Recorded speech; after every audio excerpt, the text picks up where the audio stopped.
Toujours consacré à l'actualité principale de la journée, la mort du pape François. Le souverain pontife s'est éteint ce matin à 7h35. Immense émotion évidemment chez les chrétiens du monde entier en ce lundi de Pâques. Nous sommes avec Jean-Baptiste Marty. Jean-Baptiste, les hommages affluent du monde entier depuis ce matin. Oui, à commencer par l'Argentine, pays natal du pape François. Adieu, écrit le président argentin Javier Milei sur son compte X. Il salue sa bonté et sa sagesse. Émotion aussi aux États-Unis, qu'il repose en paix, peut-on lire dans un communiqué de la Maison-Blanche. J.D. Vance, le vice-président américain, qui a d'ailleurs rendu visite hier au souverain pontife. C'est donc le dernier homme politique à avoir rencontré le pape François. Du côté de l'Europe, le chancelier allemand Friedrich Merz exprime sa profonde tristesse. Giorgia Meloni parle, elle, d'un grand homme qui rejoint la maison de son père. Le roi Charles se dit quant à lui profondément attristé de cette perte, tout comme Volodymyr Zelensky. Le président ukrainien salue un pape qui a prié pour la paix dans son pays. Des hommages aussi jusqu'en Israël. Le président Isaac Herzog évoque un homme de foi profonde et de compassion sans fin. Israël, où une messe de prière pour le pape sera organisée mercredi matin à Jérusalem. Une cérémonie dans l'église du Saint-Sépulcre, édifice bâti sur le lieu même où Jésus a été crucifié et enterré selon la tradition chrétienne. Merci Jean-Baptiste Marty. Et nous sommes avec Bernard Lecomte, journaliste spécialiste du Vatican, auteur de France-Vatican, 2 siècles de guerre secrète aux éditions Perrin. Bonjour Bernard Lecomte. Bonjour. Alors c'est vrai qu'il y a eu cette apparition surprise hier comme un symbole fort pour ces fêtes de Pâques et cette disparition ce matin qui provoque évidemment un séisme chez tous les chrétiens du monde. Oui, c'est une vision tout à fait émouvante, presque pathétique. Et rappelez-vous, Jean-Paul II lui-même aussi, juste avant sa mort, n'hésitait pas à se montrer au peuple chrétien dans un état très émouvant, lui aussi, presque grabataire.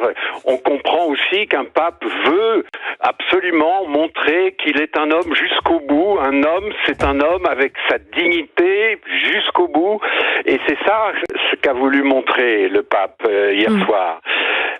C'est très émouvant, c'est aussi une sorte d'enseignement de dire voilà, vous les personnes âgées, les grabataires, les handicapés, vous êtes dignes jusqu'au bout, c'est ainsi, c'est la vie. Quel héritage laissera-t-il ? Quels sont les 3 éléments, les 3 choses les plus importantes de la vie du pape François que vous retiendrez, vous, en tant que biographe, Bernard Lecomte ? Alors, le plus important à mes yeux, c'est incontestablement le fait qu'il soit argentin, c'est-à-dire qu'il soit le premier pape du Sud. Non seulement dans ses propos, dans sa façon d'être, il se distinguait des papes européens et italiens qu'on avait eus pendant des décennies et des siècles, mais il a surtout incarné le grand basculement de l'Église vers le Sud. Aujourd'hui, 80% des catholiques habitent dans l'hémisphère sud, au Soudan, au Sénégal, aux Philippines, au Brésil, au Congo. On n'est plus à l'époque de l'Église romaine très européocentrée, comme on disait du temps de Benoît XVI. Aujourd'hui, l'Église est mondialisée et c'est probablement le pape François qui aura incarné ce grand basculement. Bernard Lecomte, tout à l'heure, Vincent Roy nous disait en substance, il est à côté pour me corriger si je me trompe, mais en gros, le pape François n'avait cure de l'Europe. Est-ce que vous partagez cet avis ? Il n'était pas européen, incontestablement, et comme tous les latinos, il n'aimait pas l'Occident, l'Amérique riche et égoïste. Il l'a dit au Parlement européen, il l'a dit à plusieurs reprises.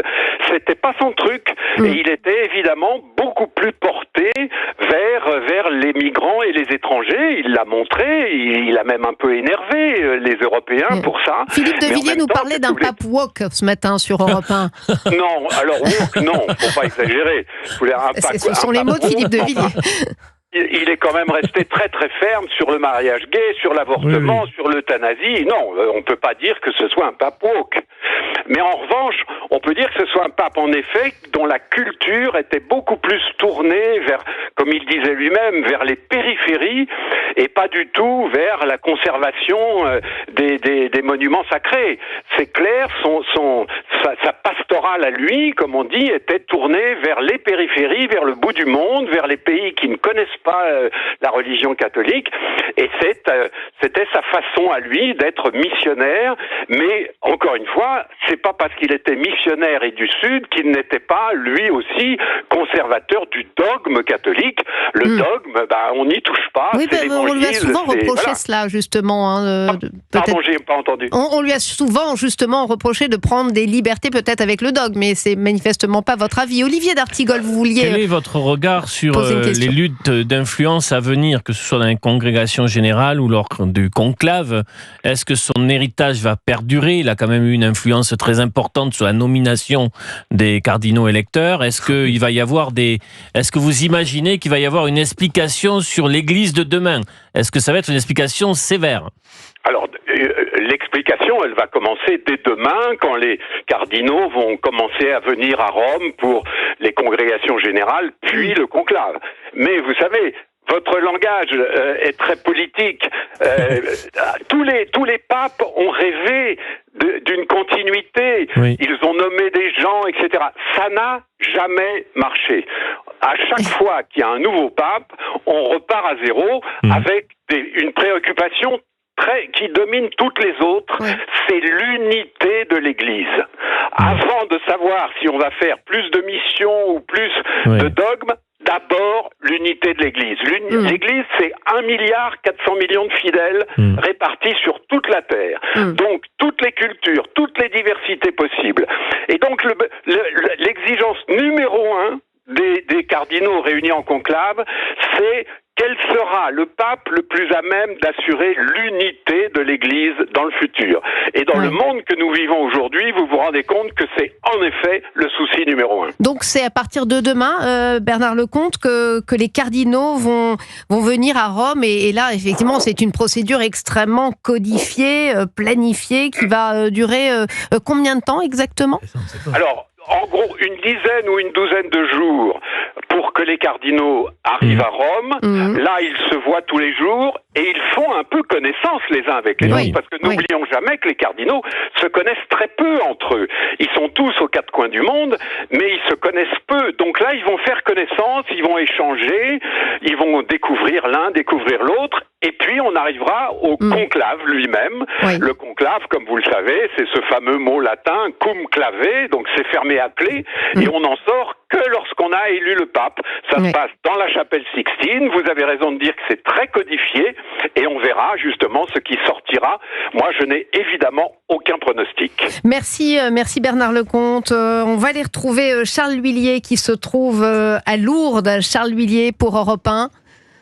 Oui, bonjour Charles. Bonjour Stéphanie, bonjour à tous. Bonjour, on imagine évidemment beaucoup d'émotions à Lourdes également.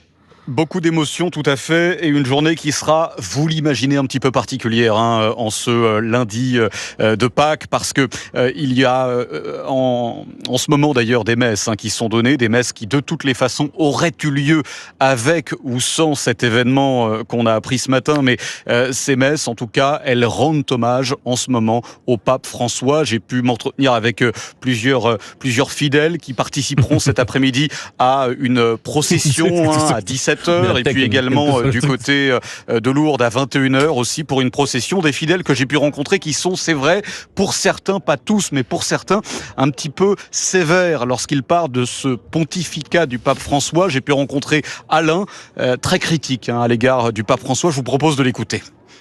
On a été assez surpris pendant son pontificat de tout ce qui concernait l'immigration, c'est-à-dire de laisser les pauvres rentrer dans notre pays en permanence. Dans l'Ancien Testament, on était quand même dit qu'il fallait quand même limiter les entrées en général. Voilà pour cet extrait donc d'Alain. Et c'est vrai que ce que dit Alain, beaucoup de fidèles ici le partagent à Lourdes aujourd'hui, même si pour la plupart, ils préfèrent rester dans une certaine pudeur et ne pas évoquer en tout cas les passages ou en tout cas les critiques qui ont pu animer ce pontificat du pape François. Voilà ce qu'on pouvait dire à cette heure-ci.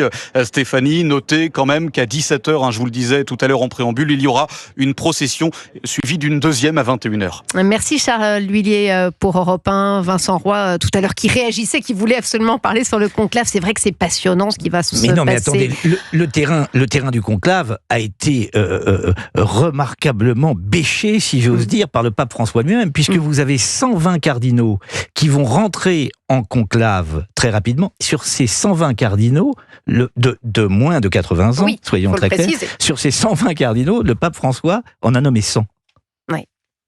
Donc, il a terriblement préparé le terrain, si j'ose dire. Mais ça veut dire quoi, préparer le terrain? Ça veut dire qu'on doit s'attendre à quoi? Ouh là là, rapidement, parce qu'on est déjà à la fin de cette émission, mon cher Olivier d'Artigol, je suis désolé. Attendons la fumée blanche, c'est pas encore. Oui, n'est pas la fumée blanche.